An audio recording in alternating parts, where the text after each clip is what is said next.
Muito bom dia. Começamos mais um Conexão Legal. O programa Conexão Legal é do Instituto Internacional de Direito Comparado e vai ao ar pela nossa TV Justiça. Hoje, o nosso programa vai falar um pouquinho sobre obrigações. E entre as obrigações, a obrigação de pagar. E como se processa a obrigação de pagar em face do Estado. Hoje, nosso convidado é o Dr. Fábio Nogueira, especialista em Direito Financeiro e Econômico e mestrando pela Universidade de São Paulo.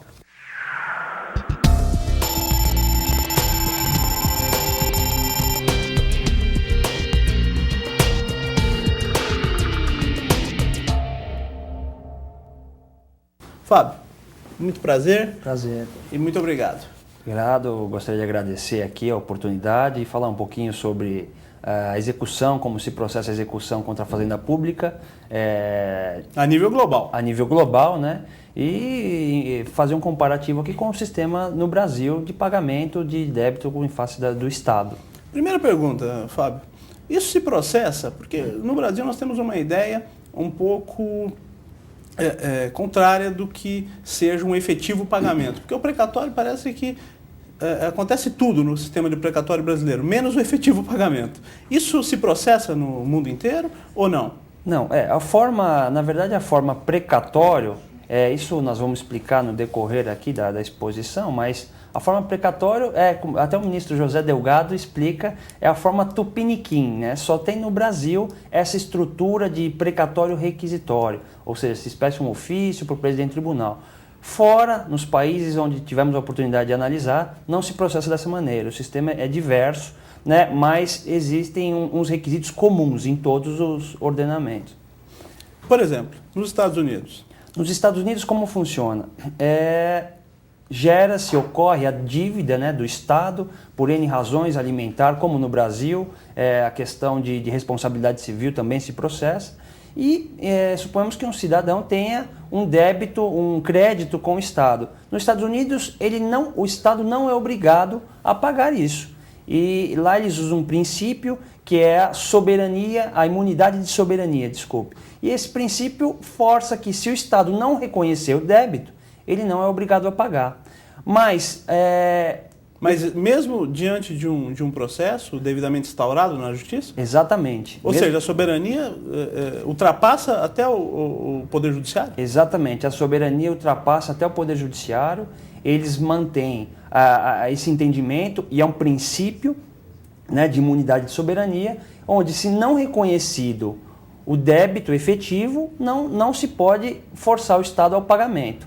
Mas ao contrário de muitos estados, 90% de todos os débitos que o Estado como um todo, tá? Abrangendo todos, 90% dos débitos são quitados em âmbito extrajudicial, ou seja, em acordos, então eles reconhecem o débito, em acordos com um esforço político, são quitados todos os débitos. Isso se processa em tribunais ou em cortes de arbitragem? Isso se processa no que hoje nós entendemos aqui no Brasil como Ministério da Fazenda. Nos Estados Unidos se processa lá e nas secretarias da Fazenda de cada estado, fazendo um paralelo com a estrutura federalista brasileira. Sim. Tá? A questão do pagamento na América Latina se processa de forma? Nós temos um dado importante, eu gostaria de entrar um pouquinho antes, se me permitir, na comunidade europeia. Sim, sim. Né? Porque aí eu já chego no Chile, que é próximo um pouco do Brasil, né, para discutir a estrutura. Sim, vamos para a Europa.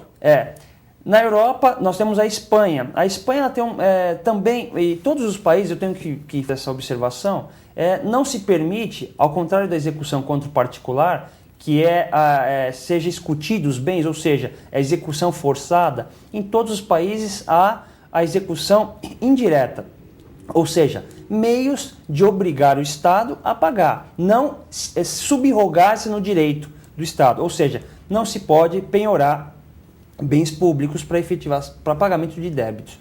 Na Espanha, eles têm o mesmo sistema, como no Brasil, né, em penhorabilidade dos bens públicos, e o pagamento dos débitos ocorre com determinação judicial, mas também tem o âmbito administrativo que processa, isso é um detalhe, lá o sistema também jurisdicional, mas tem uma esfera administrativa que cuida de pagamentos oriundos o crédito, ou seja, diversos créditos. E na fixação do prazo para pagamento, o judiciário aplica aqui o que nós conhecemos como as trentes, ao ordenador de despesa. Se você tem um período na Espanha para pagar os débitos públicos, esse período, chegando ao seu termo e não pago, o servidor responsável, né, ou o agente político responsável, ele sofre as trentes até o efetivo pagamento. Então é um meio que eles encontraram de efetivar o pagamento, que nós não temos isso para a execução contra a fazenda no Brasil. Então é uma saída que de lege diferenda podemos analisar para o caso brasileiro. Lógico, é uma análise superficial, não analisamos essa possibilidade dentro do nosso ordenamento. Mas é um mecanismo interessante. E eles estudam também lá a possibilidade de penhora de bens públicos. Na Espanha, isso? Na Espanha, isso na Espanha.